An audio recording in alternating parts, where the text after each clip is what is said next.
जय गुरु माऊली Vidarbha special रेसिपीमध्ये आज मी बनवणार आहे रताळ्याच्या पोळ्या।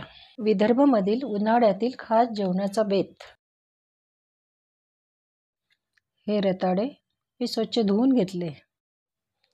आता याला वाफेवर उकळून घ्यायचं आहे। गॅसवर एक कढई ठेवून त्यामध्ये पाणी ठेवून त्यावर एक चाळणी ठेवली होती मी। पाणी गरम झालेलं आहे।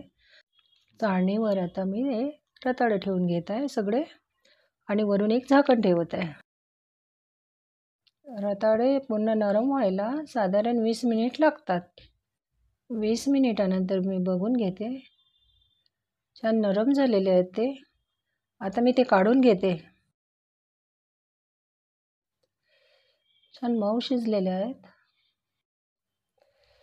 ते थोडा वेळ थंड होऊ देते। ते थंड झाले की मी त्याचे साल काढायला घेते।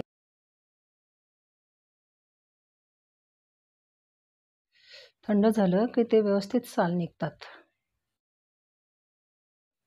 असे सर्व याचे साल काढून घेते।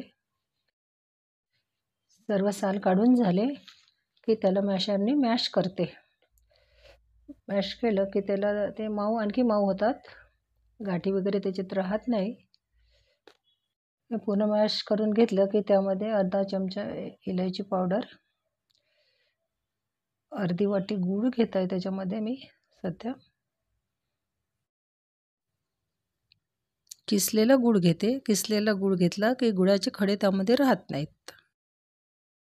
इलायची पावडर गूळ त्यामध्ये मिक्स करून घेते छान। त्यामध्ये मी आणखी थोडंसं गूळ टाकून घेते। आपल्या आवडीप्रमाणे गूळ टाकायचा। जर जास्त गोड आवडत असेल तर थोडा जास्त गूळ टाकायचा। छान मिक्स करून घ्यायचं ते। यामध्ये कणिक टाकून आपण पोळीसाठी जशी कणिक भिजवतो तसा गोळा तयार व्हायला पाहिजे। त्यामध्ये आणखी थोडी कणिक टाकून घेते। पाणी अजिबात टाकायचं नाही। असा छान गोळा तयार करून घ्यायचा। थोडा वेळ त्याला मुरू द्यायचं। त्यामध्ये चिमूटभर मीठ टाकून त्याला छान मळून घ्यायचं। पोळीसाठी आपण जेवढा गोळा घेतो तेवढा गोळा घ्यायचा।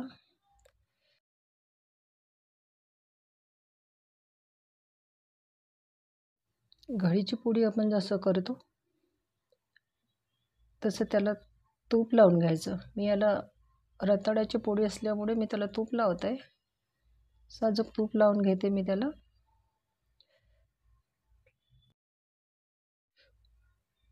थोडंसं खोडून लावून त्याला पोळी लाटून घ्यायची। तवा गरम करायला ठेवलेला आहे।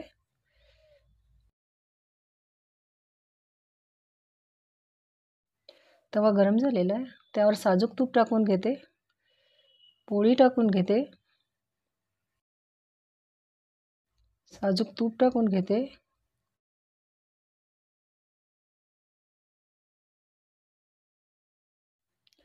तूप टाकून पोळी छान दोन्ही बाजूला खमंग भाजून घेते।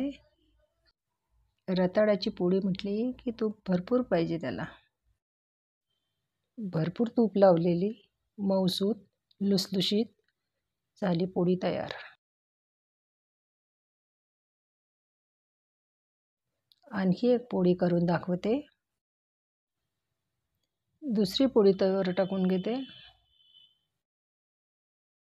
दोन्ही बाजूला तूप लावून घेते।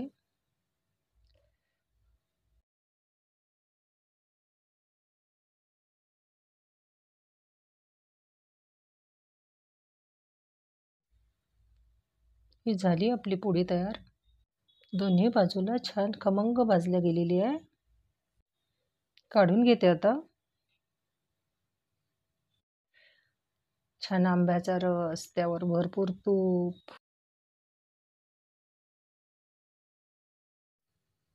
मऊ लुसलुसीत रताळ्याची पोळी।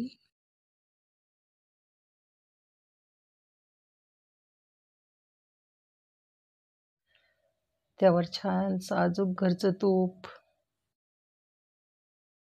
विदर्भमधील उन्हाळ्यातील खास जेवणाचा बेत रताळ्याच्या पोळ्या व आंब्याचा रस। उन्हाळ्यामध्ये जेवण करायची इच्छा होत नाही, पण असा खास उन्हाळा स्पेशल जेवणाचा बेत असेल तर मन अगदी तृप्त होते। रव्याचे पापड, चिकाची कुरडई रसासोबत छान लागते। रसकुरडई छान लागते. आजचा विदर्भमधील उन्हाळ्यातील खास जेवणाचा बेत तुम्हाला आवडला असेलच. माझ्या चॅनलला सबस्क्राईब करा, लाईक करा, शेअर करा.